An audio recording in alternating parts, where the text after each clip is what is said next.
Graph theory. This is the screencast version where I'm going to run through all my notes on the OneNote. And this is the first lesson, graphs and terminology.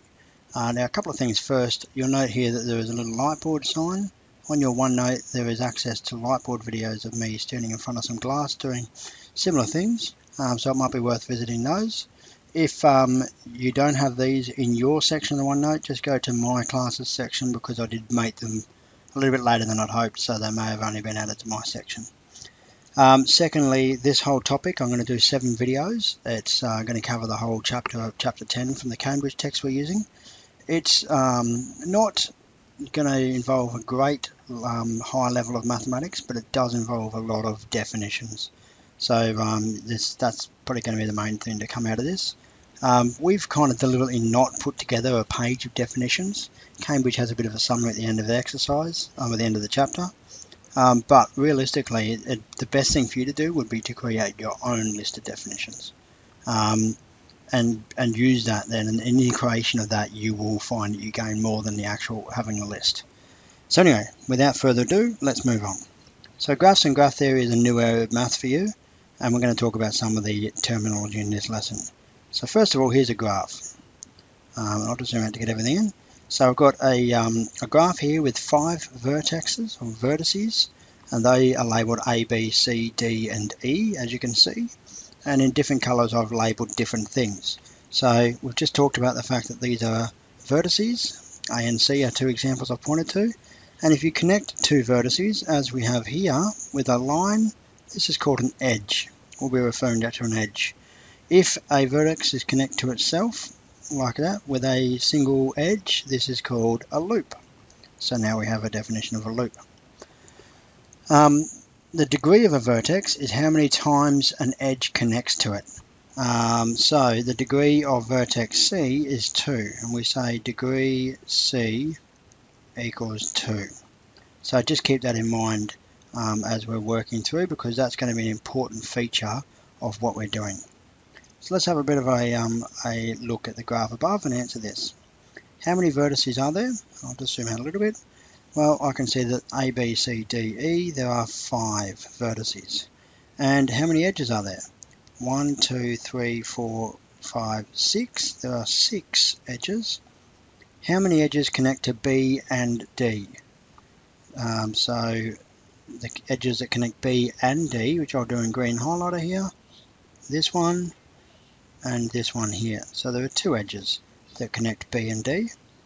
And what is the degree of D? Well, D has 1, 2, 3, 4. If I draw a circle around it, you see it passes through 4 edges. So it has a degree of 4.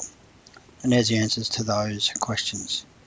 Some more definitions, just moving forward. And some of these I've actually taken from future exercises in the textbook, but they're going to be relevant then, so we may as well learn them now. So I've got A, B, C, D, same graph again. A is called an isolated vertex because it has a degree of 0.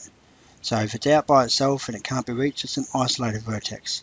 A really common context is a road map or something like that. Now in this case, A is not connected to any other towns if A was a town.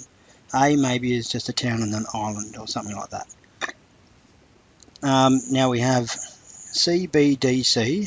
C to B to D to C is called a cycle. We'll talk more about cycles later on and specifically what cycles are, but in this instance, cycles are just a path that creates a full loop. You're going the whole way around back to where you started, and that's a cycle. B and D have what we call multiple edges. And this will be important later on as well because it's part of some of our definitions. So B and D is a multiple edge pair of vertices. You see here in blue I've coloured in that triangle formed by the cycle CBD. This is called a face. And again, that will be important in a couple of videos time. And we also have this bridge here, well this edge from E to D is called a bridge because if you remove that single edge it would separate the graph into 2 subgraphs. So that edge is called a bridge. There are no other bridges in this graph because there are no other edges that through just removing that edge you create some subgraphs. This graph is not considered to be connected because degree A equals 0, but it's not connected because there are 2 separate graphs. There's a separation here and that separation in this case is up there, that line. Whereas B, C, D and E, they're considered connected. When we do talk about faces, as I've mentioned here, in this case we've got 3 faces because we've got one there and we've got one there, but actually we've got 4 faces, and we'll talk about this a little bit more in exercise 11C, because the outside, everything else that remains, is also considered a face, and so that's an important definition. A simple graph is a graph that contains no loops or multiple edges, so it contains neither of those things. A complete graph is a graph where all the vertices are connected by an edge to each other vertex. So if you had 4 vertex like this, it would be complete if this vertex here connects to every vertex, and this one here also connects to every vertex, and this one here also connects to every vertex, and this one here does as well. So if there are 4 vertices, then each vertex will have degree 3 because it's connected to each other one. If there are 7 vertices, then each vertex will have degree 6. A tree will also come up later on, and I've drawn a tree here. A tree is basically a graph where you don't have a cycle or you aren't creating a face. So a tree is, if I add 1 or more edge, I will make a cycle. At this point I've got a tree because, as you can see, I can move around here, but I always have to repeat edges to go backwards. And there's no way I can cycle around in a circle, so that's a tree. So I've got an example here. This graph is a simple graph, so I'm looking at this graph here. It's a simple graph because there are no loops and there are no multiple edges. It kind of looks like this edge might be a multiple edge, but it connects W and Y, and there's no other edges that connect W and Y. So Y, the only other way to get from Y to W is through Z or through X. It's a connected graph because there are no points or sets of points out by themselves. There's no separation. There's no, if I'm at X, there's no part of the graph I can't access using edges. And it's a complete graph because, as you can see, Y is connected to everything, X is connected to everything, Z is connected to everything, and W is also connected to everything. So there's a little question here for you to consider moving forward as well. We can also have directed graphs. So a graph can be directed if the edges have directions. So this might be sort of a competition, as I've suggested here, with Andy, Bobby, Carlo, Derek and Aaron. And in this competition I can see that Aaron directed towards Andy might mean that Aaron beat Andy in whatever it is, but Andy beat Bobby, but Aaron beat Bobby as well, and so on and so forth. So you get this graph full of connections that tell you what happened in those situations. I can also see there's 5 vertices, but Carlo only has 3 connections, as does Derek, and Andy only has 2. So this suggests that it's not a complete graph, which means whatever it is that we're talking about, Andy didn't actually play Carlo or Derek, and so we don't have a complete graph. So it is simple. There's no multiple edges, there's no loops. It is not completed, but it is connected. Sometimes in a connected graph, or in a directed graph, sorry, an edge is also called an arc. And it's also here an opportunity for us to talk about subgraphs.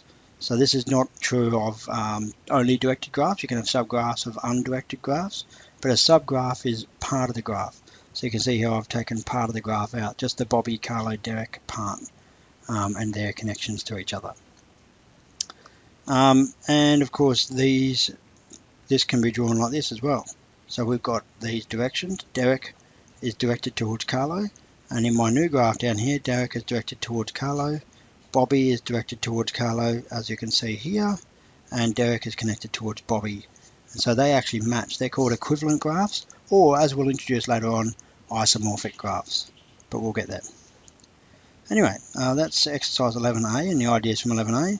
Can you explain, define graphs? Can you define a vertex, edge, loop, connected, simple, complete, face, cycle, degree, bridge, directed graphs and subgraphs? And can you find the value or representation of each element above? So I mean by that, like, can you find the degree of a vertex, or can you determine if it's a simple graph? So as you can see, there is a lot of definitions, as I told you there would be.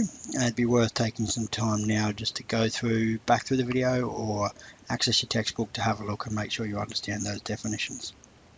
All the best.